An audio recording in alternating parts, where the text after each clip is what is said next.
মানুষ এগোতে পারছে না বহু দেশে তার মানুষের অভাবে। আমরা যে মধ্যপ্রাচ্যে লোক পাঠাই, তারা কোন দুঃখে আমাদেরকে নেই? তাদের লোক নাই, টাকা আছে, লোক নেই, সেজন্য আমাদেরকে ডাকে। পৃথিবীর সব লোক বসে আছে কখন আমাদের থেকে লোক পাবে। আমি প্রায় বলেছি, চীন যেভাবে অগ্রসর হচ্ছে, চীন হলো সবচেয়ে বেশি সর্বোচ্চ সংখ্যক জনসংখ্যার দেশ। যেভাবে অগ্রসর হচ্ছে, কিছুদিন পরে বোধহয় আমাদের কাছ থেকে লোক চাইবে, তার এত টান করবে তখন। এই হলো আমাদের সুযোগ। আমাদের সুযোগ শুধু সংখ্যায় না, আমি সংখ্যার উপরে বেশি গুরুত্ব দিচ্ছি না, সংখ্যা গুরুত্বপূর্ণ, কিন্তু প্রতিটি তরুণ বাংলাদেশের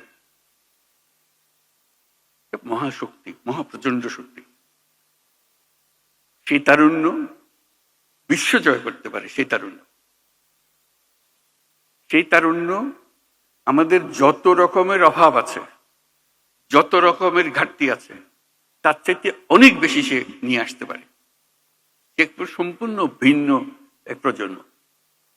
সেই প্রজন্মের জন্য দরজা খুলে দিতে হবে। আমরা শুধু বসে আছি দরজা তালা লাগানোর জন্য। এটা বলতে পারি, এটা অনাবশ্যক, যদি সবাই অনুভব করি।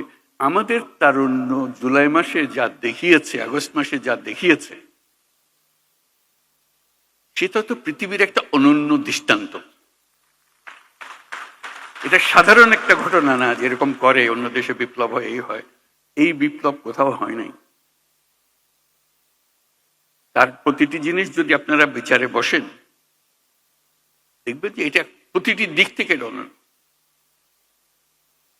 সেই অনন্য ক্ষমতা এই দেশের তরুণদের মধ্যে আছে, এটা হারিয়ে যাবে না। আপনারা মনে করেন না যে এটা এক ঘটনায় শেষ, এটা শেষ হয়নি, শুরু হলো মাত্র।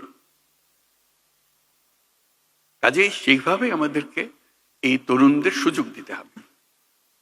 আমরা সুযোগ আছে, নিতে চাচ্ছি না। আমি ছোট্ট একটা উদাহরণ দেব, ব্যক্তিগত উদাহরণ। ডাক্তাররা আমাদের কাছে আক্ষেপ করে, হাসপাতালের আক্ষেপ করে, যখন আমরা বলি আপনারা কেরালার থেকে কেন নার্স আনেন, বল দেশে নার্স নাই। ডাক্তাররা আমাদেরকে বলে আমাদের এমন স্বাস্থ্য ব্যবস্থা, এখানে প্রতিজন নার্সের বিপরীতে আমাদের 3 জন ডাক্তার আছে। রেশিও হলো 1:3, একজন নার্স 3 জন ডাক্তার। পৃথিবীর মানুষ হা হয়ে যায় কথা শুনে। কেন হওয়ার ছিল উল্টাটা, একজন ডাক্তারের পেছনে 3 জন নার্স অন্তত। নার্স তো চালায় সবকিছু, ডাক্তার সিদ্ধান্ত দেয়। এখন সেই সিদ্ধান্ত কাকে দেবে? আপনার যদি নার্সই না থাকে, বলে দিতে না আমাদের তো নার্সিং কলেজ আছে, আপনি ঘুরে দেখুন সেটার কোয়ালিটি। কাজে এইটা দিয়ে আমাদের কোনো কাজ হচ্ছে না। তো খুব দুঃখ পেয়ে আমি মনে করলাম যে আমরা নিজেরা একটা ছোট্ট নার্সিং কলেজ করি না কেন। করলাম গ্লাসগো ক্যালিডোনিয়ান ইউনিভার্সিটির সহায়তায়। যেহেতু সেই ইউনিভার্সিটি আমি চ্যান্সেলর, কাজে আমার কথা সে ফেলে দিতে পারছে না, যে আমাকে সাহায্য করতে হবে, আমি একটা নার্সিং কলেজ করব বাংলাদেশে।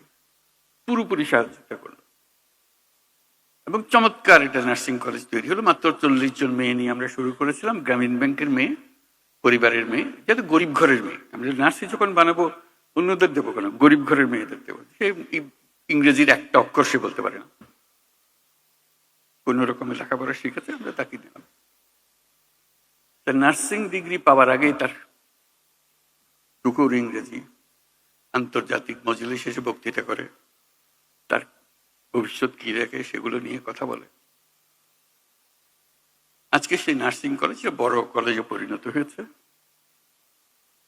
আমার বিষয়টা হলো বড় কলেজ হওয়ার বিষয় না। হঠাৎ দেখি নানা দেশ থেকে লোকজন আসে। বিশেষ করে প্রথম যেটা ধাক্কা লাগলো সেটা হলো ইউকে থেকে, যুক্তরাজ্য থেকে ডেলিগেশন আসলো, রিক্রুটার আসলো, বললো যে আপনাদের এই নার্সিং কলেজে যত ছাত্রী পাশ করে, গ্রাজুয়েশনে যত থাকে, আমরা সবাইকে যুক্তরাজ্যে নিয়ে যাব,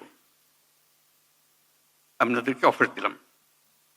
আপনারা কি কি চান সব আমাদেরকে বলেন, আমরা সেটা পরিপূর্ণ করব। আমি অবাক হয়ে গেলাম, আমরা তো যুক্তরাজ্যে পাঠানোর জন্য নার্স বানাচ্ছি না এখানে। তবু বুঝতে চেষ্টা করলাম, বলে আমাদের নার্সের ভীষণ অভাব, যেখান থেকে বাড়ি আমাদের উপর হুকুম হয়েছে নার্স জোগাড় করতে হবে, এবং আমাদের তালিকায় আপনাদের নামও আছে। তা আমরা আপনাদের কাছে এসেছি, আপনাদের এন্টায়ার ক্লাস, আমাদের আর কোনো পরীক্ষা দিতে হবে না, কিছু দিতে হবে না, শুধু আপনারা সার্টিফিকেট দেবেন, আমরা নিয়ে যাব। আমি তাদের কাছে বিনয় সুরে বললাম যে এটা আমাদের দেশের জন্য করেছি, আমরা তো দিয়ে দেবো না এদেরকে, এদেরকে দেশের কাজ করার জন্য দেবো, তবে আমাদের শুধু নিজেদের পরীক্ষা করার জন্য 2 জন কি 3 জন দেবো, যাতে আমরা দেখি ওরা কিরকম কাজ করে, আপনাদের পাল্লায় এরা উঁচু স্তরে না নিচু স্তরে, কোন স্তরে।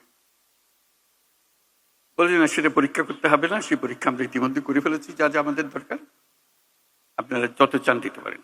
তা আমি সবিনয় বললাম যে এই 2 জন 3 জনের বেশি আমরা দেবো না এখন, ভবিষ্যতে যদি আমাদের সামর্থ্য হয় দেবো।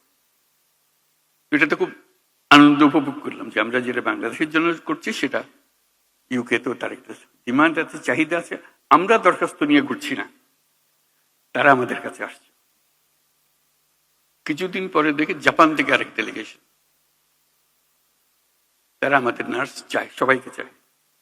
বলছি শুধু আমাদের একটা শর্ত, জাপানি ভাষাটা আমরা শিখিয়ে দেবো তাদেরকে, এই সুযোগটা আমাদেরকে দিতে হবে, এবং খুব সিম্পল জাপানি ভাষা, কোনো কঠিন জিনিস না, তারা লেখাপড়ার সঙ্গে সঙ্গে এটা শিখে যাবে, আমরা সেই ব্যবস্থা আমাদের হাতে। একই জবাব দিলাম, ধন্যবাদ দিলাম। আমি সবস্তরে এটা বললাম এই জন্য, আমরা অনেক বিশ্ববিদ্যালয় করি বাংলাদেশে, কথায় কথায় বিশ্ববিদ্যালয় খুলে ফেলছি আমরা। এত বিশ্ববিদ্যালয় যখন আছে, বিশ্ববিদ্যালয়ের সঙ্গে এক একটা করে নার্সিং কলেজ যোগ করে দেন, অন্তত মেয়েগুলো ছেলেগুলো যারা শিখবে দেশেরও কাজে লাগবে, সঙ্গে সঙ্গে আন্তর্জাতিক ক্ষেত্রে এই চাহিদা কোনোদিন মেটাতে পারবে না কেউ। আমরা যত নার্স বানাতে পারি, অফুরন্ত চাহিদা। চিন্তাটা কিসের আমাদের? আমাদের চিন্তার দোষ, কপালের দোষ, তা না হলে আমরা পারছি না করা, আমরা তো আদর করে নিয়ে যেতে চাচ্ছি। তারপরে দেখলাম আরেক চাহিদা, এই আমাদের এই ছোট জায়গাতে, ছোট কাজের মধ্যে কেয়ার গিভার, আপনারা সবাই জানেন, কিচ্ছু না, 6 মাসের ট্রেনিং। 6 মাসের ট্রেনিং দিলে জাপান হাজারে হাজারে নিয়ে যাবে, ইউরোপ হাজারে হাজারে নিয়ে যাবে, শুধু 6 মাসের ট্রেনিং। আমরা পারছি না কেন? আমরা স্বাস্থ্য মন্ত্রণালয় এমন এক জিনিস বানিয়েছি যেটা যখনই বসে সব দুঃখে ভরে যায়, কিভাবে সিস্টেমটা চলছে বা চলছে না।